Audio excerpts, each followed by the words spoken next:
ओम तव कथामृतं तप्तजीवनं कविभिरीडितं कल्मषापहं श्रवणमंगलं श्रीमदाततं भुवि गृह्णन्ति ये भुविदा जनाः। শ্রী শ্রী রামকৃষ্ণ কথামৃত থেকে পাঠ এবং আলোচনা করব আমরা। এটির আয়োজন করেছেন রামকৃষ্ণ মিশন আশ্রম মনসাদ্বীপ কেন্দ্রের। আজকে 24তম পর্বে আমরা সংযুক্ত হচ্ছি। আমরা যে কথামৃতটি যে সংস্করণটি ব্যবহার করছি এটি 1986 সালে উদ্বোধন থেকে প্রকাশিত। দিনানুযায়ী যে সংস্করণটি প্রকাশিত হয়েছিল সেই সংস্করণ থেকে বিগত দিন আমরা পড়েছি 17 অক্টোবর 1882 খ্রিস্টাব্দের ঘটনা। ঠাকুর শ্রীরামকৃষ্ণ দক্ষিণেশ্বরে নরেন্দ্রাদি অন্তরঙ্গ ও অন্যান্য ভক্ত সঙ্গে সেইখানে একটি প্রসঙ্গ শ্রীরামকৃষ্ণদেব করেছিলেন। তিনি মাস্টারমশাইকে জিজ্ঞেস করছেন তার স্ত্রী কেমন, এবং যদি স্ত্রী বলে যে আমায় দেখছো না বলে আত্মহত্যা করবে তাহলে কি করবে মনি। মনের ভেতরে প্রশ্ন ছিল, সেটি তিনি ঠাকুরের কাছে নিবেদন করছেন। তিনি বলছেন অমন স্ত্রী ত্যাগ করবে যে ঈশ্বরের পথে বিঘ্ন ঘটে। আত্মহত্যা করুক আর যাই করুক, যে ঈশ্বরের পথে বিঘ্ন দেয় সে অবিদ্যার স্ত্রী।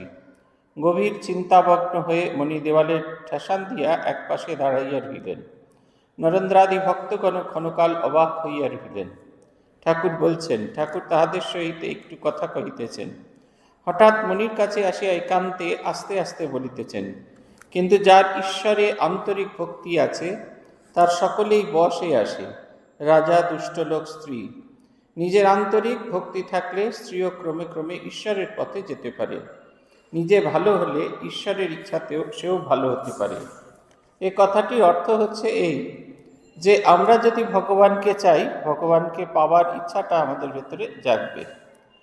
ভগবানকে যত পাওয়ার ইচ্ছা আমাদের ভেতরে তীব্র হবে, তত পরিস্থিতি ভগবানকে পাওয়ার জন্য যা কিছু বাধা, যা কিছু প্রতিবন্ধকতা, সেইগুলো একটু একটু করে দূরীভূত হয়ে যাবে। এবং সেগুলো একটু একটু করে দূরীভূত হলে আমরা খুব সহজে ভগবানের দিকে এগিয়ে যেতে পারবো। আমরা যখন খুব ছোট ছিলাম তখন মঠে আসা যাওয়া শুরু করতাম কলেজে পড়ার, তখন পূজনীয় মহারাজরা বলতেন যে মঠে আসা যাওয়া শুরু করবে, আস্তে আস্তে আস্তে আস্তে আস্তে বাড়ির লোকেরা বুঝবে ছেলের কি মতামত, এবং তারপরে যখন ছেলেরা বাড়ি থেকে চলে আসে তখন বাবা মারা তাতে বাধা দেন না, বরং তারা সেই পথে তার সহযোগী হয়ে ওঠেন। তাদেরও সঙ্গে করে নিয়ে আসবে, বিভিন্ন উৎসবাদিতে দেখাবে। তারাও এসে দেখবেন যে সুসঙ্গের ভেতরে আছে, এবং যত তার মনের ভেতরে এই ভাবনা চিন্তাগুলি থাকবে তত তারা তোমার সহযোগী হবে। এইখানে গিয়ে শেষ করেছিলাম। আজকে একটি নতুন অধ্যায় শুরু করব, 6ষ্ঠ পরিচ্ছেদ। 22 অক্টোবর 1882 খ্রিস্টাব্দের ঘটনা। ঠাকুর শ্রীরামকৃষ্ণ দক্ষিণেশ্বরের মন্দিরে বিরাজ করিতেছেন। বেলা 9টা হইবে। ছোট খাটটিতে বিশ্রাম করিতেছেন। মেঝেতে মণি বসিয়া আছেন, তাহার সহিত কথা কহিতেছেন।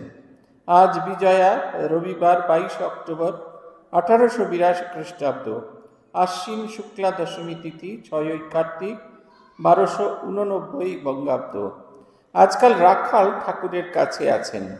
নরেন্দ্রনাথ ভবনাথ মাঝে মাঝে যাতায়াত করেন। ঠাকুরের সঙ্গে তাহার ভ্রাতুষ্পুত্র শ্রীযুক্ত রামলাল ও হাজরা মহাশয় বাস করিতেছেন। রাম, মনমোহন, সুরেশ মাস্টার, বলরাম ইহারাও প্রায় প্রতি সপ্তাহে ঠাকুরকে দর্শন করিয়া যান। বাবুরাম সবে 2-1 বার দর্শন করিয়াছেন। শ্রীরামকৃষ্ণ, তোমার পূজার ছুটি হইয়াছে? মণি বলছেন, আজ্ঞা হাঁ। আমি সপ্তমী, অষ্টমী, নবমী দিবস পূজার দিন কেশব সেনের বাড়িতে প্রত্যহ গিয়াছিলাম। শ্রীরামকৃষ্ণ বলছেন, বলো কি গো? মণি বলছেন, দুর্গা পূজার বেশ ব্যাখ্যা শুনিয়াছি। শ্রীরামকৃষ্ণ, কি বলো দেখি? মণি বললেন, কেশব সেনের বাড়িতে রোজ সকালে উপাসনা হয় 10টা থেকে 11টা পর্যন্ত। সেই উপাসনার সময় তিনি দুর্গাপূজার ব্যাখ্যা করেছিলেন। যদি মাঝে পাওয়া যায়, যদি মা দুর্গাকে কেউ হৃদয় মন্দিরে আনতে পারে, তাহলে লক্ষ্মী, সরস্বতী, কার্তিক, গণেশ আপনি আসেন। লক্ষ্মী অর্থাৎ ঐশ্বর্য, সরস্বতী অর্থাৎ জ্ঞান, কার্তিক অর্থাৎ বিক্রম, গণেশ অর্থাৎ সিদ্ধি। এসব আপনি হয়ে যান মা যদি আসেন। ঠাকুর শ্রীরামকৃষ্ণ শ্রীযুক্ত ঠাকুর সকল বিবরণ শুনিলেন ও মাঝে মাঝে কেশবের উপাসনা সম্বন্ধে প্রশ্ন করিতে লাগিলেন। অবশেষে বলিতেছেন, তুমি এখানে ওখানে যেও না, এইখানেই আসবে। যারা অন্তরঙ্গ তারা কেবল এখানেই আসবে। নরেন্দ্র ভবনাথ রাখাল এরা আমার অন্তরঙ্গ, এরা সামান্য নয়, তুমি এদের একদিন খাইও। নরেন্দ্রকে তোমার কিরূপ বোধ হয়? মাস্টারমশাই বলছেন, আজ্ঞা ভালো। ঠাকুর বলছেন, দেখো নরেন্দ্রের কত গুণ, গাইতে বাজাতে বিদ্যায়, আবার জিতেন্দ্রীয়, বলছে বিয়ে করবে না, ছেলেবেলা থেকে ঈশ্বরেতে মন। কি সুন্দর কথা। এই হচ্ছে আমাদের বলছেন যে দুর্গাপূজার বেশ ব্যাখ্যা শুনেছি। দুর্গাপূজার কি ব্যাখ্যা শুনলেন না? জগন্মাতাকে যদি কেউ অন্তর থেকে পায়, দেখবেন মা দুর্গার যে মূর্তি আছে, জগন্মাতা মাঝখানে আছেন, তাকে ঘিরে আছেন সবটুকু। এই ত্রিগুণাত্মিকা শক্তি, আমাদের যে তিন গুণ সত্য রজ তম, এই তিন গুণের প্রতীক হচ্ছেন জগন্মাতা দুর্গা। তমগুণের প্রতীক হচ্ছেন মহিষাসুর, তাকে বধ করার জন্য রজগুণকে ব্যবহার করছেন সিংহ, এবং দুটি গুণকে নিয়ন্ত্রিত করে তার মাঝখানে দাঁড়িয়ে আছেন সত্যগুণময়ী মা দুর্গা। আপনারা দেখবেন যে সিংহ একেবারে রক্তাক্ত করে ফেলেছে মহিষাসুরকে। বলছেন এত মার মেরেছে, এত তাকে খামচে খুমচেছে, বর্ণনায় আছে বমন, একেবারে রুধির বমন করছেন। তিনি যে মুখ দিয়ে তার যে লালা বেরোচ্ছে সিংহের, তার সঙ্গে এত রক্ত, সে তাকে এত জায়গায় আক্রমণ করেছে, তার মুখ দিয়ে লালার বদলে রক্ত বেরোচ্ছে।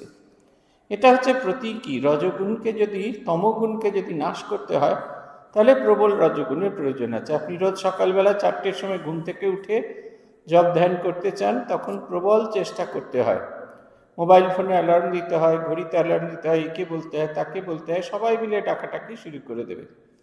তারপরও সেইখানেই শেষ নয়, তাড়াতাড়ি করে মুখ হাত পা ধুয়ে সমস্ত তৈরি হয়ে যখন জপ ধ্যান করতে বসবেন, তখন যেহেতু আপনি ঘুমের মধ্যে থেকে জেগে আছেন, তাই বারবার ঘুমে আবেশ আসবে। তখন বারবার নিজেকে চোখ দিয়ে লাগানো, জল দেওয়াই দেওয়া। আমাদের বেলুড় মাঠে একটা ভারী সুন্দর বিদ্যা আমাদের শেখানো হয়। যখনই ঘুম আসে পায়ে হাঁটতে, পায়চারি করতে বলা হয়। আপনারা যদি সকালে তো দেখার সুযোগ নেই, দেখবেন যে মন্দিরের চতুর্দিকে বেলুড় মাঠে মঙ্গল আরতির পর অনেকে পায়ে হেঁটে ঘুরতে ঘুরতে হাতে জপের মালা নিয়ে জপ করেন। এর অর্থ হচ্ছে এরা অনেকেই ঘুমিয়ে পড়েছেন। এই উপাসনার মধ্যে যেটা কেশবচন্দ্র সেন বলছেন, সেটা আংশিক সত্য। কারণ ঠাকুরের পরের যে ব্যাখ্যাটা, সেটা শুনলে আমরা বুঝতে পারবো, পরের কথাটা শুনলে আমরা বুঝতে পারবো। সেখানে তিনি বলছেন যে তুমি এখানে আসবে। মা দুর্গার আর বাকি যে পার্শ্বদ, তা হচ্ছে মায়ের শ্রীগুণ, ঐশ্বর্যময়ী মা। মানুষ একমাত্র চরিত্র ধনে সমৃদ্ধশালী হয়। মানুষ যদি মনে করে থাকে সে সমৃদ্ধশালী হবে, তাহলে অর্থগুণে সে কখনোই সমৃদ্ধশালী হয় না। যে জিনিস অনিত্য, যে জিনিস হারিয়ে যায়, যে জিনিস আর কখনো কোনো সময়ের জন্য থাকবে না, সেটা কখনোই চিরন্তন হতে পারে না। চিরন্তন হচ্ছে আমাদের চরিত্র গুণ, এবং এই চরিত্র গুণের কারণেই আমরা বেঁচে থাকি। তাই লক্ষ্মী হচ্ছেন মায়ের চরিত্রের বা আমাদের ভেতরের যে চরিত্র গুণ, ঐশ্বর্যের, তার প্রতীক। যখন হাতি কোনো জায়গায় যায়, কোনো রাস্তা অতিক্রম করে, তখন পথে যাবতীয় বাধা থাকে, সেগুলিকে তার সুর দিয়ে সরিয়ে দিয়ে এগিয়ে যায়। মানুষের চরিত্রে এই গুণটি থাকা একান্ত জরুরি। সবসময় আমরা খুব সহজ জীবনযাত্রা খুঁজে পাব না। সেই কারণে জীবনে যেতে গেলে এই পথগুলিকে আমাদের অতিক্রম করে যেতেই হবে। জীবনে যত বাধা থাকবে সেগুলোকে সরিয়ে দিয়ে আমাদের এগিয়ে যেতে হবে। কোনো একটি বাধাকে দেখলেই যদি আমরা থেমে যাই, তাহলে আমাদের হবে না। কার্তিক হচ্ছে দুটি বিশেষ গুণ। কার্তিককে বলা হয় দেব সেনাপতি। একজন সেনাপতির ভেতরে দুটি গুণ থাকা দরকার। একটা হচ্ছে শৌর্য, বীর্য, পরাক্রম, আর আরেকটি হচ্ছে একাগ্রতা। তার হাতে তীর থাকে, তীরের মুখটা সরু, ফলা একেবারে তীক্ষ্ণ। এটা হচ্ছে একাগ্রতার প্রতীক। আমরা যদি কোনো বিষয়ে আমরা ভালো হতে চাই, আমরা কোনো বিষয়ে যদি সফল হতে চাই, আমাদের ভেতরে এই গুণগুলি থাকা দরকার। রজ এবং তম, আমাদের শরীরে যে রজ এবং তম, সেই গুণগুলির উপর অধিকার থাকানো দরকার। আর সত্য গুণে আড়ুরো হতে হয়, ঐশ্বর্য সম্পদশালী হতে হয়, পথে যাবতীয় বাধা অতিক্রম করা চাই। আমরা শৌর্য, বীর্যশালী এবং একাগ্রমনা হওয়া চাই। এবং সবশেষ যেটা প্রয়োজন, আত্মজ্ঞান। এগুলি হলে আমাদের আত্মজ্ঞানের উদয় হয়। কদিন আগেই আপনারা কল্পতরু দিবস পালন করেছেন। কল্পতরু দিবস আগের দিন বলেছিলাম যে ঠাকুর বলছেন যে তোমাদের কি বলবো, তোমাদের চৈতন্য হোক। তাই স্বামী শারদানন্দ যে দিবসটিকে আত্মপ্রকাশে অভয়দান বলছেন। আমরা যখন নিজেকে দেখি, যখন নিজের স্বরূপকে চিনতে পাই, তখন ভাবি কত ছোট কাজ করছি। আমরা যখন আয়নায় নিজের মুখখানা দেখতে পাই, তখন বুঝতে পারি যে আমি যেরকম নিজেকে মনে করি হয় তার চেয়ে কুৎসিত, না তার চেয়ে বেশি সুন্দর। সেই বাঘের ছানা একটি মা ব্যাঘ্র, তিনি লম্ফ দান করেছিলেন ভেড়ার পালের ওপর, কিন্তু তিনি গর্ভবতী ছিলেন এবং লম্ফদানের ফলে তিনি একটি সন্তান প্রসব করে মারা যান। ব্যাঘ্র ছানা সেই ভেড়ার পালের সঙ্গে ঘুরতে ঘুরতে এসেও ভেড়ার পালের মতো ভ্যা ভ্যা করে আর ঘাস খায়। একদিন আরেকটি ব্যাঘ্র, তিনি তাকে দেখে তাকে টেনে হিঁচড়ে নিয়ে গিয়ে জলেতে মুখ দেখালেন। সে তার আত্মস্বরূপকে দেখতে পেল। তারপরে তার মুখে খানিকটা মাংস গুঁজে দিলেন এবং তারপর সে তার আত্মস্বরূপ খুঁজে পেয়ে সে ব্যাঘ্র চিৎকার হুঙ্কার দিতে থাকল। এই যখন আমরা আমাদের আত্মস্বরূপকে জানতে পাই, তখন আমাদের মনে এত আনন্দ হয়, এত আলোকিত মনে হয় যে আমায় দেখতে কেমন তেমনটা আমরা ভুলে যাই। মা সরস্বতী হচ্ছেন জ্ঞানের প্রতীক, আত্মজ্ঞানের প্রতীক। সেই আত্মজ্ঞানকে এই অজ্ঞানকে অন্ধকারের সঙ্গে তুলনা করা হয়। তাই জ্ঞানেরকে বলা হয় আলো। আলোর যেহেতু কোনো রং নেই, তাই তিনি সর্বশুক্লা সরস্বতী।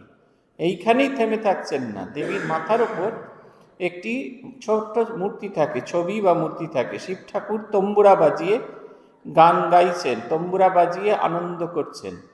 বলা হচ্ছে দেবীর এই সত্তাকে যখন আমরা অন্তরে অনুভব করতে পারি, তখন আমরা ওরকম বুধ হয়ে থাকতে পারি।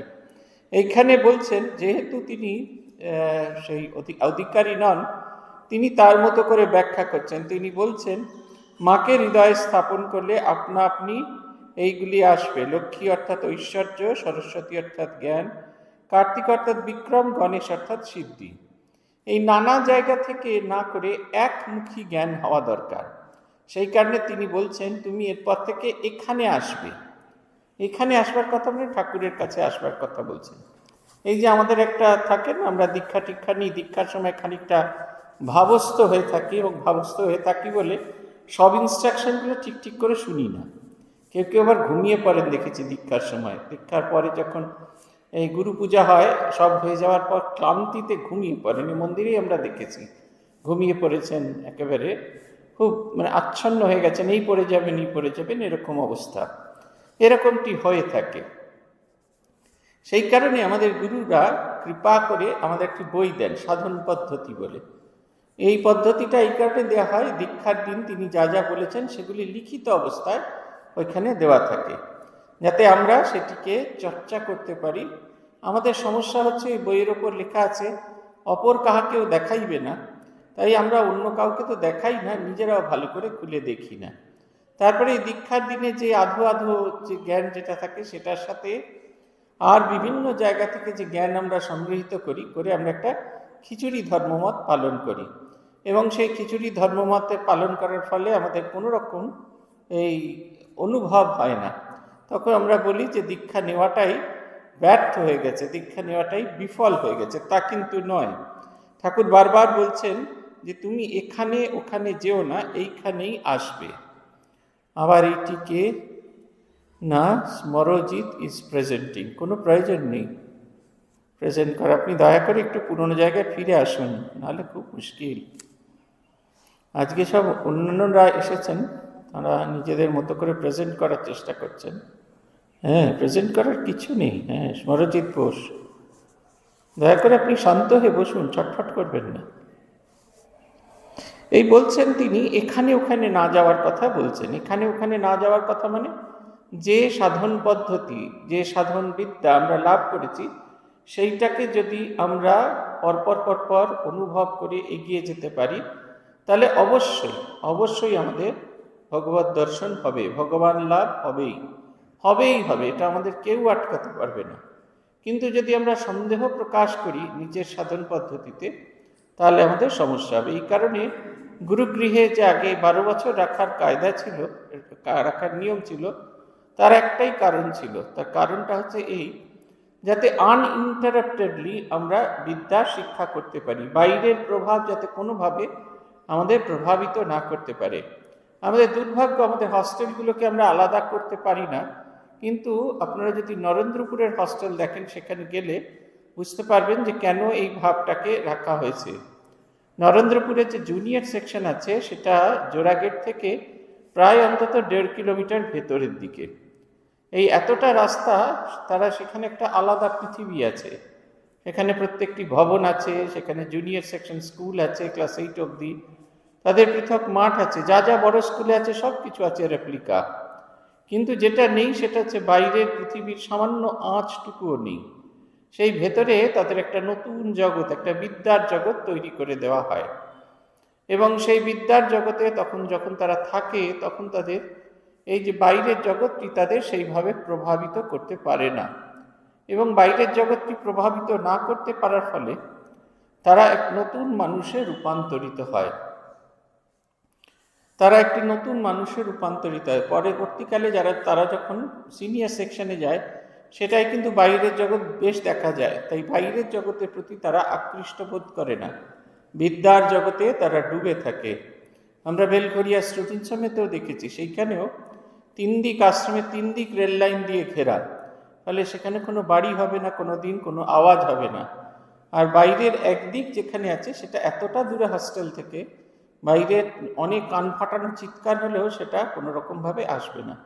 অথচ আমাদের এখানে, যদিও আমরা এখানে খুব শান্তভাবেই থাকি, কিন্তু ইদানিং ওই যে খেলা হবে বলে ডিজে বাজে, সেটার প্রভাব আমাদের ছাত্রদের উপর পড়ে। তিনি বলছেন একমুখী বিদ্যা, এখান ওখান না গিয়ে এক জায়গাতে, তার নিজের কথা, একটি মাঠে সেখানে জল আছে, আমরা যদি একই জায়গা থেকে খুঁড়তে থাকি তাহলে একটা সময় জলের কাছে পৌঁছবো, কিন্তু নানা জায়গা দিয়ে খুঁড়তে হলে শুধুমাত্র শ্রম যাবে, কিন্তু জল পাওয়া যাবে না। তিনি বলছেন তুমি এখানে ওখানে যেও না, এইখানে আসবে। তারপরে আরও এক গুণ এগিয়ে বলছেন, যারা অন্তরঙ্গ তারা কেবল এখানেই আসবে। অতএব আমি ইনস্ট্রাকশন দিলেও কেবলমাত্র তারাই আসবে যারা অন্তরঙ্গ, যারা আন্তরিকভাবে আমাকে চায়, যারা সত্যি সত্যি খুঁজছে, একমাত্র তারাই আসবে। ঠাকুরের কাছে এসছেন এরকম বহু মানুষ, তারা ঠাকুরের সঙ্গে কথা বলছেন, তার বন্ধু বান্ধবরা ইস্কুস করছেন, তারপর আস্তে আস্তে উঠে বলছেন যাই গিয়ে বিল্ডিং টিল্ডিং দেখে আসি। বিল্ডিং টিল্ডিং দেখে আসার পরেও যখনও দেখছেন তারা ঠাকুরের সঙ্গে কথা বলছেন, তখন বিরক্ত হয়ে তারা বললেন তোমরা কথা বলতে থাকো, আমরা নৌকায় গিয়ে বসি। ঈশ্বরের প্রতি ভালোবাসা এটা সহজে আমাদের হয় না। আমরা যারা যদি মনে করে থাকি যাব আর গিয়ে চেয়ারে বসে পড়বো, বা সঙ্গে সঙ্গে ঈশ্বরের প্রতি ভালোবাসা হবে, সেই অনেকটাই এখন শিশির হয়, তেমনি করে একটা বার করে টুকটুক করে তাতে পড়বে, ওরকম হয় না। আমরা যখন বারাসাত মঠে ছিলাম, দুর্গা পুজোর আগে শিশির জল সংগ্রহ করতাম, একটা পাত্র রোজ, মন্দির বন্ধ করার পর একটা পাত্র রোজ মন্দিরের ছাতেতে রেখে আসা হতো, পরের দিন সকালে সেখানে শিশিরে ভর্তি হয়ে যেত, সেইটাকে এক জায়গায় করে একটা কৌটোর মধ্যে রেখে দেওয়া হতো। দুর্গা পুজোর সময় শিশির জল ব্যবহার করা হয়, ওরকম শিশির জল নয়, সারা রাত রেখে থাকলে হয়তো 4-5 ফোঁটা পায়। সেরকম অনেকের মাঝখানে ধর্ম প্রচার হলেও ঈশ্বরের প্রতি ভালোবাসা 4-5 জনের হয়। এই 4-5 জন যাদের আন্তরিক ভালোবাসা হয় তাদেরকে ভগবান অন্তরঙ্গ বলছেন, যারা সত্যি সত্যি মন থেকে, অন্তর থেকে তাকে চায়। নরেন্দ্রনাথ, ভবনাথ, রাখাল এদের কথা বলছেন, এরা আমার অন্তরঙ্গ, এরা সামান্য নয়, তুমি এদের একদিন খাইও। নরেন্দ্রকে তোমার কিরূপ বোধ হয়? দেখুন, দুটো আদেশ আছে। একটা হচ্ছে বলছেন এরা আমার অন্তরঙ্গ, এখানেই শেষ হচ্ছেন না, বলছেন এরা কেউ সামান্য নয়, সাধারণ নয়। তখন নরেন্দ্রনাথ বা রাখাল বা ভবনাথ এদেরকে মানুষ চিনতে পারেনি, তাদের বালক বলতেন। রামচন্দ্র দত্ত যখন ঠাকুরের মহাপ্রয়াণ হলো তখন কিছুতেই ওই বাড়িটা রাখতে চাইলেন, তিনি নেতৃত্ব দিলেন অন্য গৃহস্থ ভক্তদের, যাতে আর 31 তারিখ যেদিনই সে ঠাকুরের শরীর চলে গেছে তারপরের দিনই বাড়িটা ছেড়ে দিতে চাইছেন। কিন্তু এরা বলতে থাকলেন যে মায়ের কষ্ট হবে। আসলে মায়ের তো কোথাও যাওয়ার জায়গা নেই, এটা আর কেউ বোঝেননি, কেবলমাত্র সেই বালক ভক্তরাই বুঝতে পেরেছে, আর কেউ বোঝেননি, কেউ মায়ের আন্তরিক দুঃখটা বুঝতে পারেননি। তারা বুঝতে পারছিলেন না যে মা কি করবে, আর মা শ্রীরামকৃষ্ণকে হারিয়ে এমন ভেঙে পড়েছিলেন যে তিনি আর কি করবেন, কিংকর্তব্য বিমূঢ় হয়ে গেছেন। তারা রামচন্দ্র দত্তকে অনেক করে বললেন, রামদা চাইলেন যে ঠাকুরের অস্থি তার বাগান বাড়িতেই পার্মানেন্টলি ওখানে বসানো হোক। শ্রীরামকৃষ্ণ সম্পর্কে যাবতীয় কিছু সিদ্ধান্ত নেবার ক্ষমতা তাঁর আছে, কিন্তু তিনি জানতেনই না শ্রীরামকৃষ্ণ নরেন দত্তকে দায়িত্ব দিয়ে গেছেন। বলছেন এরা রইল, ঠাকুর বলছেন এরা রইল, তুই এদের দেখিস। তিনি চাপরাস দিচ্ছেন, নরেন শিক্ষে দিবে, যখন ঘরে বাইরে হাত দিবে, জয় রাধে প্রেমময়ী নরেন শিক্ষে দিবে। তার লিখিত সেই চাপরাশটি আছে, এখন আমাদের কাছে চাপরাশটি আছে। ভুলেই গেছেন, বলছেন কেউ তাকে চিনতে পারে না, তাই বলছেন এরা অন্তরঙ্গ, এরা আমার ভালো। এদের খাওয়ালে কি হবে? এদের খাওয়ালে যেমন তপস্বী সন্ন্যাসীদের খাওয়ালে, এদের খাওয়ালে উপকার হবে। আমরা আগের দিন বলেছিলাম এইরকম একটি গঙ্গাসাগর মেলা হচ্ছে, 1886 সালের ঘটনা, জানুয়ারি মাসে। বাবুঘাটে অনেক সন্ন্যাসী এসেছেন। অদ্বৈতানন্দজি, বুড়ো গোপালদা, তার ইচ্ছা হয়েছে এরকম কিছু সন্ন্যাসীদের তিনি গেরুয়া কাপড় এবং একটি করে রুদ্রাক্ষের মালা দেবেন। ঠাকুরকে বলা মাত্র ঠাকুর বলছেন এই যে এই বালকরা রয়েছে, এদের মতো সন্ন্যাসী তুই কোথায় পাবি, এদের মতো ত্যাগী তুমি কোথায় পাবে? তাই ঠিক হলো 16টি ওই রকম ঠাকুর ফর্মালি সবাই ঠাকুরের হাত দিয়ে সবাই সেই গেরুয়া বস্ত্র এবং রুদ্রাক্ষ পেল। এটা আমাদের নিয়ম, যিনি আমাদের গুরু হবেন তার কাছ থেকে আমাদের সন্ন্যাস বস্ত্রটি পেতে হবে। তিনি হাতে করে আমাদের সন্ন্যাস বস্ত্র, গেরুয়া বস্ত্রটি দেবেন। যেমন মা ঠাকুরুন যখন সন্ন্যাস দিতেন, মা ফর্মালি ওইরকমভাবে দিতে পারতেন না, ঠাকুরকে কাপড় স্পর্শ করে তাকে তার হাতে দিয়ে দিতেন। বিশুদ্ধানন্দ যেদের সন্ন্যাস হয়েছিল এবং পরে ওরা কাশিতে গিয়ে বা কেউ কেউ স্বামী ব্রহ্মানন্দজি মহারাজের কাছে গিয়ে বিধিসম্মতভাবে বিরজাহন করে তারা নতুন নাম নিতেন, কিন্তু মা তাদের সন্ন্যাস জীবনে তুলে দিতেন। নরেন্দ্র সম্পর্কে এবার জানতে চাইছেন, তার সঙ্গী যারা আছে তারা নরেন্দ্রকে কি চোখে দেখেন। মাস্টারমশাই সবচেয়ে বেশি নরেন্দ্রনাথের বিরোধিতা করেছিলেন, তো তাই নরেন্দ্রনাথকে সম্পর্কে তাকে জানতে বলছেন। বলছেন দেখো নরেন্দ্রের কত গুণ, গাইতে বাজাতে বিদ্যায়, আবার জিতেন্দ্রিয়, বলছে বিয়ে করবে না, ছেলেবেলা থেকেই ঈশ্বরেতে মন, যা যে ভগবানের হবে সেই রকম প্রস্তুত থাকে। গাইতে বাজাতে তার যেমন অন্য বিদ্যা থাকে সেগুলি থাকে, প্রচলিত বিদ্যা মেধার যে বিদ্যা সেইটিও তার থাকবে। আবার জিতেন্দ্রিয়, জিতেন্দ্রিয় না হলে ত্যাগী হওয়া যায় না। আমাদের বিবেক বৈরাগ্য যদি জাগ্রত না হয়, আমরা যদি আমাদের পঞ্চকর্মেন্দ্রিয়, পঞ্চজ্ঞানেন্দ্রিয় এবং তাকে নিয়ন্ত্রণকারী মন, একে যদি আমরা নিয়ন্ত্রণে না আনতে পারি, তাহলে আমাদের কখনো কোনোভাবে বিবেক বৈরাগ্য হয় না। তাই বলছেন জিতেন্দ্রিয়, আবার বলেছে বিয়ে করবে না। এটা একটা খুব বড় গুণ বলছেন, যে কোনো বন্ধনে সে বদ্ধ হবে না। বলছেন ছেলেবেলা থেকে ঈশ্বরেতে মন, এটা খুব রেয়ার কোয়ালিটি। ছোট থেকে ভগবানকে চাইছে, এটা খুব রেয়ার কোয়ালিটি। এইবার মনির দিকে ফিরেছেন, মণিকে আবার একটুখানি পলিশ দিচ্ছেন। বলছেন ঠাকুর আবার মনির সহিত কথা কহিতেছেন, শ্রীরামকৃষ্ণ তোমার আজকাল ঈশ্বর চিন্তা কিরূপ হচ্ছে? তোমার সাকার ভালো লাগে না নিরাকার? মণি বলছেন আকারে, সাকারে এখন মন যায় না, আবার নিরাকারে কিন্তু মন স্থির করতে পারি না। শ্রীরামকৃষ্ণ বলছেন দেখলে, নিরাকারে একেবারে মন স্থির হয় না, প্রথম প্রথম সাকার তো বেশ। মণি বলছেন মাটির ওইসব মূর্তি চিন্তা করা? শ্রীরামকৃষ্ণ বলছেন কেন, চিন্ময়ী মূর্তি। আজ্ঞা। মণি বলছেন আজ্ঞা, তাহলেও তো হাত পা ভাবতে হবে, কিন্তু এও ভাবছি যে প্রথম অবস্থায় রূপ চিন্তা না করলে মন স্থির হবে না, আপনি বলে দিয়েছেন। আগে তিনি তো নানা রূপে ধরতে পারেন, তিনি তো নানা রূপ ধরতে পারেন। নিজের মার রূপ কি ধ্যান করতে পারা যায়? শ্রীরামকৃষ্ণ বলছে হ্যাঁ, তিনি অর্থাৎ মা হলেন গুরু আর ব্রহ্মময়ী স্বরূপা। মণি চুপ করিয়া আছেন। এইটি একটি আরেকটি জিনিস, এটা শ্রীরামকৃষ্ণ জীবনের একটা বৈশিষ্ট্য। সেটা হচ্ছে যাদের দায়িত্ব নিয়েছেন সে কে কতটা গিয়েছে, কে কতটা এগোতে পারছে, এইটা জানা, সম্মুখভাবে জানা, এটা তার চেষ্টা চলছে। শুধুমাত্র তার দায়িত্ব নিয়েই ছেড়ে দিয়েছেন তা নয়, বারবার দেখছেন। এই হচ্ছে ঠিক ঠিক গুরু। আমরা যেমন মহারাজের কাছে গেলেই একটা দুটো কথা হওয়ার পরে জিজ্ঞাসা করতেন সাধন ভজন কীরকম হচ্ছে, জপ ধ্যান কীরকম করছো, এর বাইরে কি বই পড়ছো, এর বাইরে তাকে আর অন্য কোনো কথা বলতে দেখিনি। কোনো একটা কথাও আচ্ছা এটা পড়া হচ্ছে এখন। পূজনীয় বিমলাত্মানন্দজি তখন আমাদের সদর কার্যালয়ে ছিলেন, সেবা করতেন আইন বিভাগে। আমরা কলেজ থেকে যেতাম, গিয়ে প্রণাম করলেই মহারাজ জিজ্ঞেস করতেন কি পড়ছিস এখন, কি বই পড়ছিস। আমাদের কাছে এটা একটা বিভীষিকার মতো ছিল, কারণ হয়তো কাজের চাপে হয়তো সারা সপ্তাহ কথামৃত ছাড়া আর কিছুই বই পড়া হয়নি। যে বলতাম, না মহারাজ অনেক কাজ পড়ে উঠতে পারিনি। মহারাজ সে কি কথা, আমরা পড়তে পারছি, তোরা পারবি না, আসল তোরা চাস না। এইটা হচ্ছে কথা। তখন আমাদের খুব ভয় করতো। সব সময় দেখতেন আমরা কি বই পড়ছি। কালকে পড়ছিলাম উমানন্দজির জীবনের একটি কথা। একজন সাধু উমানন্দজিকে জিজ্ঞেস করছেন, আপনি সবসময় জপ করেন কেন? বলছেন, ঈশ্বর যে আমায় সবসময় স্মরণ করেন, স্মরণে রাখেন, তাই আমি সবসময় তাকেও স্মরণে রাখার চেষ্টা করি। কি সুন্দর কথাটা। ভগবান কখনো আমাকে ভুলে যান না, তাই আমি কেন ভগবানকে ভুলে যাব? আমার কাজও ভগবানকে সবসময় মনে রাখা। কিন্তু খোঁজ করছেন তিনি। ঠাকুর জিজ্ঞাসা করছেন, যে মাস্টারমশাই নিজেই বলছেন, সাকারে এখন মন যায় না, নিরাকারে মন স্থির হয় না। প্রথম থেকেই আমরা যদি নিরাকারে মন স্থির করতে চাই তাহলে হয় না, একটা আধার দরকার হয়। অভ্যাস হয়ে গেলে তখন আর কিছু প্রয়োজন নেই। আপনারা মায়েরা যখন রান্না করেন তখন প্রথম দিকে যখন বেলাদের রন্ধন প্রণালী দেখে রান্না করেন, তাতে বলে দেওয়া আছে 1.5 চামচ চিনি। আপনারা ঠিক দেখে দেখে 1.5 চামচ চিনি দেন। পরবর্তীকালে যখন পাকা হয়ে যান তখন ওই দেখে দেখে 1.5 চামচ দিতে হয় না, একটা এমনি করে হাতে মুঠো করে আন্দাজ করে দিয়ে দিলেই সেটা 1.5 চামচ চিনির মতো হয়ে যায়। তাই প্রথমবারে যখন ছাঁচ তুলতে হয় তখন একটা ছাঁচের দরকার হয়, একটা আধারের দরকার হয়। তারপর যখন অভ্যাস হয়ে যায় তখন আর কোনো প্রয়োজন হয় না।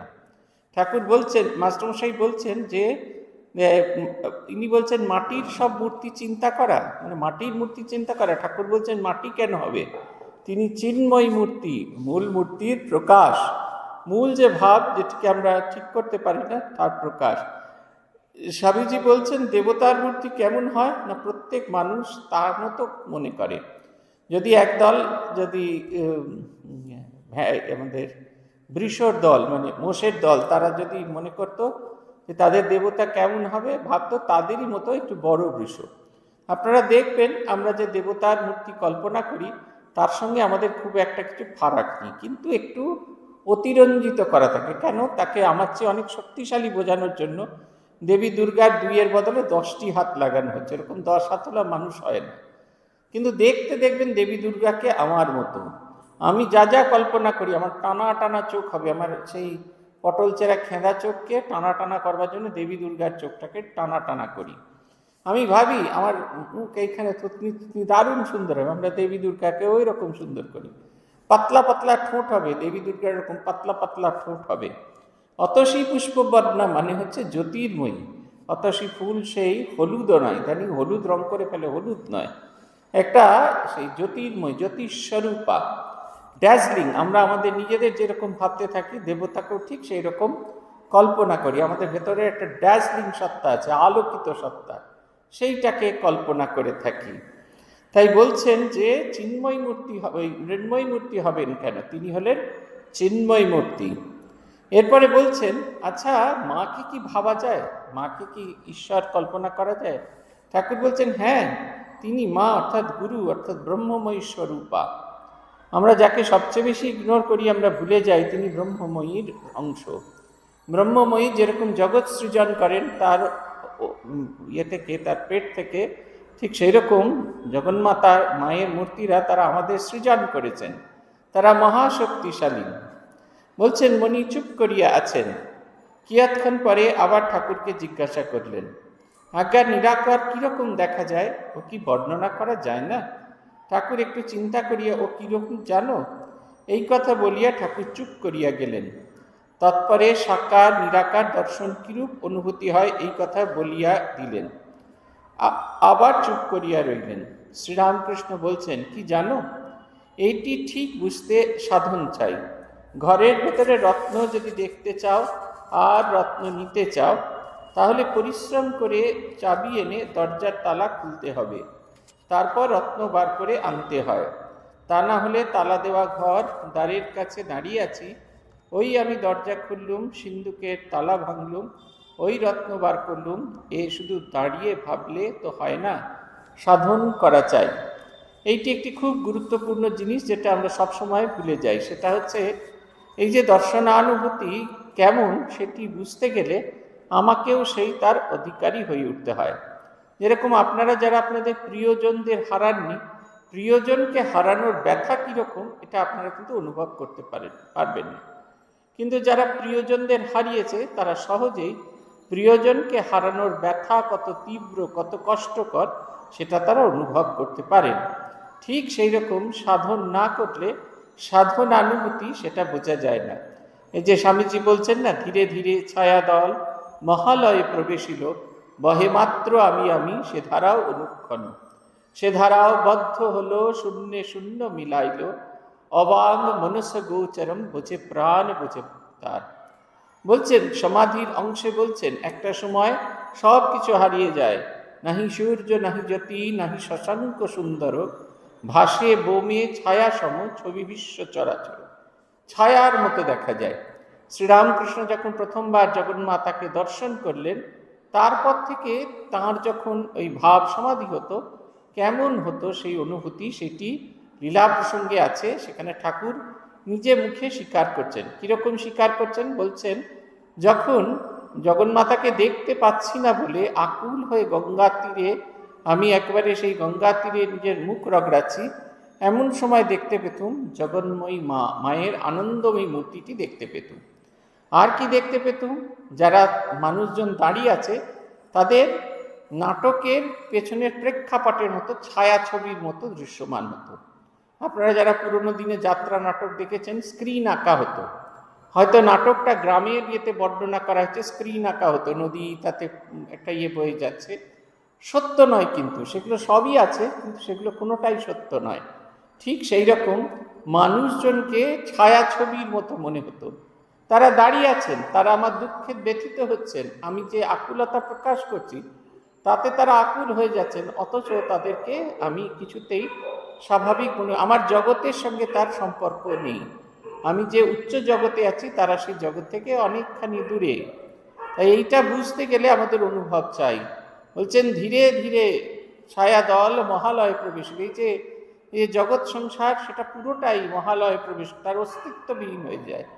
বহে মাত্র আমি আমি সে ধারা অনুক্ষণ। ঠাকুর বর্ণনা করছেন, একটি নৌকা যাত্রা করেছে, পাহাড় থেকে এসে চলেছে সিন্ধুর উদ্দেশ্যে, সমুদ্রের উদ্দেশ্যে। যত সে যাচ্ছে, যত সে এগিয়ে যাচ্ছে, তার দুপাশে প্রেক্ষাপট বদল হচ্ছে। দুপাশে মানুষের ঘর বাড়ি দেখা যাচ্ছে, মানুষ চাষ করছে, মানুষ আনন্দ করছে, ছোট শিশুরা খেলে বেড়াচ্ছে, উৎসব হচ্ছে। এবং বলছেন এবং তারা সে যেন একটা অন্য জগতের মধ্যে বাস করছেন, সেটা তারা বুঝতে পারছেন। তারপরে আস্তে আস্তে যত সেটা সমুদ্রাভিমুখে, সেই যখন নৌকাটি যত সমুদ্রাভিমুখে যাত্রা করতে আরম্ভ করলো, তত পারিপার্শ্বিক ছবিগুলো বদল হতে থাকছে। তখন সে কি দেখছে? তখন সে আর মানুষজন দেখতে পাচ্ছে না। নদী বিশাল হয়ে সমুদ্রের ভেতরে মিশে যাচ্ছে। সমুদ্রের এত তর্জন গর্জন, এত তীব্রতা, সেটা কি করছে? তার সেই নৌকা তরণীটি যেটি বয়ে নিয়ে যাচ্ছে সেটিকে ভেঙে চুরে তছনছ করে দিচ্ছে। তারপরে সেই মানুষটি সেই সমুদ্রের সাথে মিশে গিয়ে একাকার হয়ে যাচ্ছে, তার আলাদা করে কোনো অস্তিত্ব থাকছে না। ঈশ্বর দর্শন সম্পর্কে বলতে গিয়ে এটি রূপক হিসেবে শ্রীরামকৃষ্ণদেব ব্যবহার করছেন। এই বলছেন বহে মাত্র আমি আমি সে ধারা অনুক্ষণ। স্বামীজি বলছেন যখন সেই নৌকাটি যখন সমুদ্রের ভেতরে প্রবেশ করে, তখনই আমি আমি রূপ খোলটা থাকে। তারপরে যখন সে জলের প্রবল চাপে সেটা ভেঙে চুরে তছনছ হয়ে যায়, তখন সেই সমুদ্রের ভেতরে মিশে যায়। সে ধারাও বদ্ধ হলো শূন্যে শূন্য মিলাইল, অবাঙ্গ মনস গোচরম বোঝে প্রাণ বোঝে যায়। তখন সেই সাধকের যে অনুভব সেটা সে কখনো বলতে পারে না। তাই বলছেন অবাঙ্গ মনস গোচরম, বাক্য এবং মনের অতীত শুধুমাত্র অনুভূতি দিয়ে বোঝানো যায়। এই যদি বলা হয়, এই যে আমরা যখন এই পাঠচক্র চালাচ্ছি, এটা শেষ হয়ে গেলে বেরোনোর সময় সবাইকে আপনাদের 1 চামচ করে চিনি দেওয়া হবে। চিনি খাবার পরে অর্ঘ্যবাবু জিজ্ঞাসা করবেন কীরকম খেলেন, আপনি বলবেন মিষ্টি। কিন্তু মিষ্টিটা ঠিক কেমন সেটা কিন্তু আপনি কিছুতেই বোঝাতে পারবেন না, সেটা বাক্য মনের অতীত। ঈশ্বরীয় অনুভূতিও ঠিক সেই রকম শব্দ দিয়ে প্রকাশ করা যায় না। শ্রীরামকৃষ্ণকে যখন জিজ্ঞাসা করা হচ্ছে তিনি কেমন, সেটা তিনি কিছুতেই কোনোভাবেই বলতে পারছেন না। কেন বলতে পারছেন না? বলতে পারছেন না, তার কারণ হচ্ছে এটি অনুভবের বাইরে, এটি অনুভবের বাইরে। বলছেন যে এটা অনুভূতি করতে হলে নিজেকে যোগ্য হয়ে উঠতে হয়। কিরকম? বলছেন যদি তুমি মনে করো যে ঘরের ভেতর রত্ন যদি দেখতে চাও আর নিতে চাও, তাহলে পরিশ্রম করে চাবি এনে দরজার তালা খুলতে হবে, তবে রত্ন বার করতে হবে। এই চেষ্টা করতে হবে, সাধন ভজন করতে হবে, মনকে সূক্ষ্মাতি সূক্ষ্ম অনুভূতি গ্রহণের যোগ্য করে তুলতে হবে। তখন এই মনের এই সূক্ষ্মাতি সূক্ষ্ম অনুভূতি আমাদের অনুভূতি হবে। তা না হলে তালা দেওয়া ঘর আর দ্বারের কাছে দাঁড়িয়ে তুমি ভাবছো এই দরজা খুললাম, এই সিন্ধুকের তালা ভাঙলাম আর এই রত্ন নিলাম, তাহলে ওটা ভাবার জগতেই থেকে যাবে, আমরা কিছুতেই ওটা পাবো না। আমাদের দরজার কাছে দাঁড়িয়েই থাকতে হবে, ঘরের ভেতরে দরজা তালাবদ্ধ ঘরের ভেতরে রত্ন পড়ে থাকবে, রত্ন আছে এটা জানা থাকলেও অথচ কিছুতেই আমাদের রত্ন ধারণ করা হবে না। এটা হচ্ছে সবচেয়ে দুঃখের কথা। আমরা ঈশ্বরীয় এই যে আমাদের জগৎ সংসারের নিয়মে সেরা মনুষ্য জীবন লাভ করি, মনুষ্য জীবন সর্বশ্রেষ্ঠ জীবন। এই জীবনেই আমরা ঈশ্বরকে অনুভব করতে পারি, অনন্তের অনুভব করতে পারি, অথচ আমরা চাই না বলে আমাদের সেই অনন্তের অনুভব কিছুতেই হয় না। আমরা শুরু করব তার পরের অংশ, সপ্তম পরিচ্ছেদ, ঠাকুর অনন্ত অনন্ত ঈশ্বর সকলই পন্থা শ্রী বৃন্দাবন দর্শন। শ্রীরামকৃষ্ণদেব বলছেন জ্ঞানীরা নিরাকার চিন্তা করেন, তারা অবতার মানে না। অর্জুন শ্রীকৃষ্ণকে স্তব করছে, তুমি পরব্রহ্ম।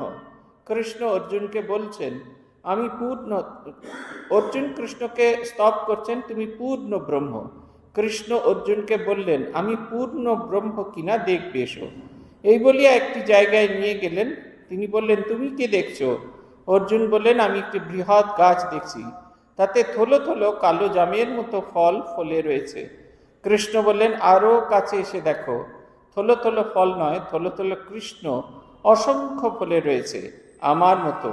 আর সেই পূর্ণ ব্রহ্মস্বরূপ বৃক্ষ এবং অসংখ্য আর সেই অর্থাৎ সেই পূর্ণ ব্রহ্মস্বরূপ হচ্ছে বৃক্ষ আর অসংখ্য অবতার হচ্ছে যাচ্ছে। কবির দাসের নিরাকারের ওপর খুব ঝোঁক ছিল। কৃষ্ণের কথায় কবির দাস বললেন ওকে কি ভজবো? গোপীরা হাততালি দিত আর উনি বানর নাচ নাচতেন সহাস্যে। আমি সাকারবাদীর কাছে সাকার আর নিরাকারবাদীর কাছে নিরাকার। এই হচ্ছে কথা। ভগবান বলছেন, ভগবানকে যখন তিনি শ্রীকৃষ্ণ অর্জুন বলছেন যে আপনি পূর্ণ ব্রহ্ম, তখন বললেন হ্যাঁ পূর্ণ ব্রহ্মই, তবে জগতের প্রত্যেকের ভেতরে পূর্ণভাবে প্রকাশিত। অর্থাৎ আমাদের ভেতরে প্রত্যেকের ভেতরে সেই ঈশ্বরীয় কণা আছে। দেখুন যত তিনি সেই জাম গাছের তলায় নিয়ে আসছেন, সেই থলো থলো দূর থেকে থলো থলো জাম গাছ দেখা যাচ্ছে, যত কাছে এসে দেখা যাচ্ছে যে জাম নয়, কালো জাম নয়, প্রত্যেকটি কৃষ্ণের একটি স্বরূপ। এই যে আমরা যা কিছু চোখে দৃশ্যমান, আমরা এই জাম গাছে দূর থেকে জাম দেখছি, তার কারণ হচ্ছে আমাদের ভেতরে যে ঈশ্বরীয় সত্তা আছে সেটি যেহেতু আমরা অনুভব করতে পারি না, তাই সামনের মানুষটি যে ঈশ্বরের স্বরূপ সেটিও আমরা অনুভব করতে পারি না। যখন আমরা আমাদের মধ্যে নিজেদের সেই ঈশ্বরীয় স্বরূপকে জানতে পারবো, তখন এই সামনের মানুষের ভেতরে যে ঈশ্বরের বিকাশ হয়েছে, ঈশ্বরের প্রকাশ হয়েছে, এটা আমরা অন্তরে অন্তরে অনুভব করতে পারবো। এইটির কথা বলছেন। এই কারণে আগের দিন যে ঠাকুর বলছিলেন আত্মপ্রকাশে অভয়দান, সেটা হচ্ছে আমার ভেতরের সেই যে আত্মচৈতন্য সত্তা, সেইটির অভয়দান। কবির দাসের কথা বলছেন যে তিনি যখন সাকার ঈশ্বরের কথা ভাবতেন তখন তিনি অবাক হয়ে যেতেন যে শ্রীকৃষ্ণ যখন সাকার হয়েছেন, তার সাকার চিন্তা এরকম কীরকম করি, তিনি যেন সর্বাবস্থায় আমাদের কাছে আছেন। গোপীরা হাততালি দিচ্ছেন, বানর যেরকম নাচেন, বানর মানে এখানে হচ্ছে বানর মানে তিনি তাদের সখা হয়ে আছেন, তিনি তাদের একজন হয়ে আছেন, নাচছেন। আবার যখন তিনি নিরাকার হয়ে যাচ্ছেন তখন তিনি সব কিছুর ভেতরে মিশে আছেন। সাকারের কাছে সাকার, নিরাকারের কাছে তিনি নিরাকার। আমি যেভাবে ভগবানকে দেখতে চাই তিনি আমার কাছে ঠিক সেইভাবে প্রকাশিত হচ্ছে। মনি সহাস্যে যার কথা হচ্ছে তিনিও ঈশ্বর, যেমন অনন্ত আপনিও তেমনি অনন্ত, আপনার অন্ত পাওয়া যায় না। ঠাকুর বলছেন, শ্রীরামকৃষ্ণ বলছেন তুমি বুঝে ফেলেছ কি জানো, সর্বধর্ম একবার করে নিতে হয়, সব পথ দিয়ে চলে আসতে হয়। খেলার ঘুটি সব ঘর পার না হলে কি চিকে ওঠে? ঘুঁটি যখন চিকে ওঠে তখন তাকে ধরতে পারা যায় না। এই দেখুন, ঠাকুর সহজে তার ঈশ্বরত্ব কারুর কাছে প্রকাশ করেননি, কিন্তু এইখানে প্রকাশ করছেন। তিনি মাঝে মাঝে কখনো কখনো সেটা প্রকাশ করে ফেলতেন। কাশীপুর উদ্যান বাটিতে আছেন তুরিয়ানন্দজি হরিনারায়ণ, তখন সত্য এসেছেন তার কাছে। ঠাকুরকে তিনি জিজ্ঞেস করছেন কেমন আছেন। ঠাকুর বলছেন কি বলবো ভাই, বড় কষ্ট, ভীষণ কষ্ট। তুরিয়ানন্দজি বলছেন উমা সে কি কথা, আমার তো দেখে মনে হচ্ছে আপনি খুব আনন্দে আছেন। ঠাকুর হাসছেন আর বলছেন দেখ শালা ধরে ফেলেছে যে এই যে ঈশ্বরের যে ভেতরের যে সত্তা, বাইরের কভারটা যখন পেট পার করে দিই। আপনারা গিয়েছেন কিনা জানি না, অবশ্যই গিয়েছেন। আমি আমার অনুভূতিটির কথা বলি। আমরা যখন কন্যাকুমারিকায় যাই, যখন কন্যাকুমারিকা দেবীকে দর্শন করি, দর্শন করতে যাওয়ার আগেই মন্দির কর্তৃপক্ষের সঙ্গে দেখা হলো। তারা বললেন আপনি দেবীর মহাস্নান দেখবেন। আমরা গেলাম টিকিট নিয়ে, পরের দিন সকাল ভোর 4টের সময় মহাস্নান। কিন্তু যখন দেবীকে দর্শন করলাম সেদিন লাইনে, টিকিট নেওয়ার পর যখন লাইনে দাঁড়িয়ে দর্শন করলাম, খুব ডিসঅ্যাপয়েন্টেড হলাম। কেন না, দেবীর মুখের উপর একটা কিরকম সাদা একটা প্রলেপ দেওয়া আছে, লাল লাল কীরকম রং দিয়ে ঠোঁট করা আছে, এইখানে একটা হীরকখণ্ড লাগানো আছে, চকচক চকচক করছে দেবী মুখ। কিন্তু রাজা মহারাজ যে বলেছিলেন সেই রকম দেখতে পেলুম না। খুব দামি একটা দক্ষিণী সিল্ক পরা আছে সবুজ রঙের, অনেক অলঙ্কারাদি পরে আছে, হিরে মণিমাণিক্যের চমকে দেবী মূর্তিকে আর খুঁজে পেলাম না। খুব ডিসঅ্যাপয়েন্টেড। চলে এলাম পরের দিন সকালবেলা, যেহেতু টিকিট কেটে ফেলেছি পয়সা দিয়ে, অতএব পয়সা দিয়ে যখন কাটা হয়েছে দেবীর মহাস্নান তো দেখতেই হবে। গেলুম, গিয়ে সম্পূর্ণ ছবিটা বদলে গেল। আমরা গিয়ে পৌঁছেছি, তার খানিক বাদে দেবীকে স্নান করানো হলো। সেই সমস্ত আভূষণ খুলে ফেলা হলো, একটা হালকা কাপড় পরানো হলো, তারপরে সেই ঘড়া ঘড়া জল ঢালা হচ্ছে, আর একটু একটু একটু করে মুখের ওপর থেকে সেই প্রলেপটা সরানো হচ্ছে। আটার মতো ভস্য আসলে সেই প্রলেপটা দেওয়া থাকে, সেটা একটু একটু একটু করে সরে যাচ্ছে। তখন মাকে দেখা যাচ্ছে। রাজা মা যেরকম বর্ণনা করেছেন, ছোট্ট বালিকা মেয়ে খিলখিল করে হাসছে, একটা কোমরে হাত আর আরেকটা কোমরে জপমালা। জগৎ যেন তার কাছে যোগ এবং ত্যাগের প্রতীক। তিনি সেই জগতের মায়া দেখে, এই মায়াময় জগৎকে দেখে খিলখিল করে হাসছেন, জগৎকে বোঝাচ্ছেন অনুক্ষণ কোমর বেঁধে লাগো এবং ঈশ্বরীয় চিন্তায় মগ্ন হও। অপূর্ব সেই মূর্তি, কোষ্ঠী পাথরের তৈরি মূর্তি, কি অপূর্ব সেই হাসি। আমরা তিরুপতি বালাজির সামনে খানিকক্ষণ দাঁড়ানোর সুযোগ পেয়েছিলাম। তিরুপতি বালাজির সবচেয়ে আকর্ষণীয় যেটা, সেটা হচ্ছে তার হাসি। অপূর্ব সেই হাসি, কেমন ভাস্কর তৈরি করেছিলেন ভগবান জানে। তাই বলছেন যখন আমরা আস্তে আস্তে এই যে ঈশ্বর তাঁর যে সামনে যে বর্মটা থাকে সেটাকে অতিক্রম করে যেতে পারি, তখন ঈশ্বরের স্বরূপ আমরা দর্শন করতে পারি। মণি বলছেন না, যার কথা হচ্ছে তিনিও, অর্থাৎ তিনিও যেমন ঈশ্বর যেমন অনন্ত, আপনিও তেমনি অনন্ত, আপনার অন্ত পাওয়া যায় না। আরেক জায়গায় ঠাকুর নিজেকে অচিনে গাছ বলছেন।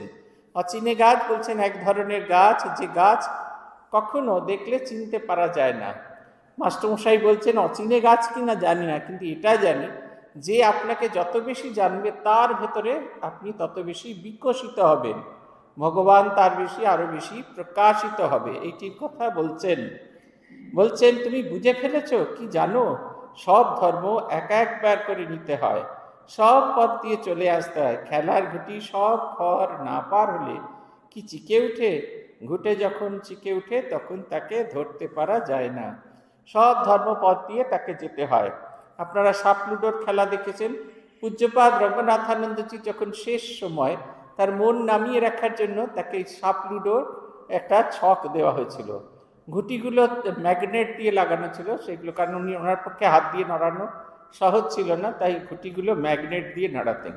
একটি ভারী সুন্দর ছবি আছে, স্বামী গহনানন্দজি তাকে দেখতে এসছেন, আর তিনি তখন সেই সাপ লুডির খেলা হচ্ছে, দুজনে মিলে খেলছেন। দেখা যাচ্ছে এই গহনানন্দজি চাল দেবেন, গহনানন্দজি এসছেন, আর মহারাজ তখন মগ্ন হয়ে আছেন সাপ লুডোর খেলা ভারী সুন্দর। খানিকজন গেলেন, যে সিঁড়ি পড়লে চচা করে উঠে গেলেন, সাপের মুখে পড়লেন, নেমে এলেন। এই দু ধরনের অভিজ্ঞতা, সুখানুভূতি দুঃখানুভূতি হতে হতে জগতের যাবতীয় আকর্ষণ এগুলো ধীরে ধীরে ধীরে ধীরে ক্ষীণ হতে থাকে।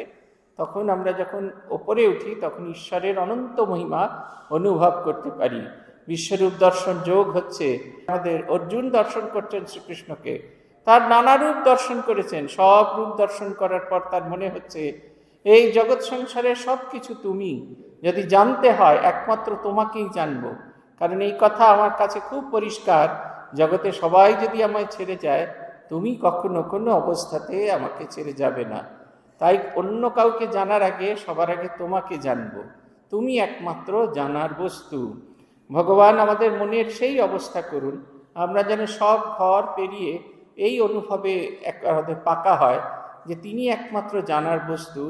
আর যাকে কেন্দ্র করে আমাদের এত কিছু চেষ্টা, সেই অজানা বস্তু আমাদের জীবনে অজানাই থাকুক, অনিত্য আমাদের জীবনে অনিত্যই হয়ে থাকুক। আমরা যেন কেবলমাত্র নিত্য বস্তুর সন্ধান করতে পারি। আজ এই পর্যন্ত। শ্রী ভগবানের কৃপা হলে আবার আগামী দিন আপনাদের সকলের সঙ্গে দেখা হবে। ওম নিরঞ্জনম নিত্যম অনন্ত রূপম ভক্তানুকম্পাদৃত বিগ্রহম বৈ ঈশাবতারম পরমেশমিড্যম তং রামকৃষ্ণম শিরসা নমামি। ओम शांति ओम शांति ओम शांति। हरि ओम तत्सत्। श्री रामकृष्णार्पणमस्तु।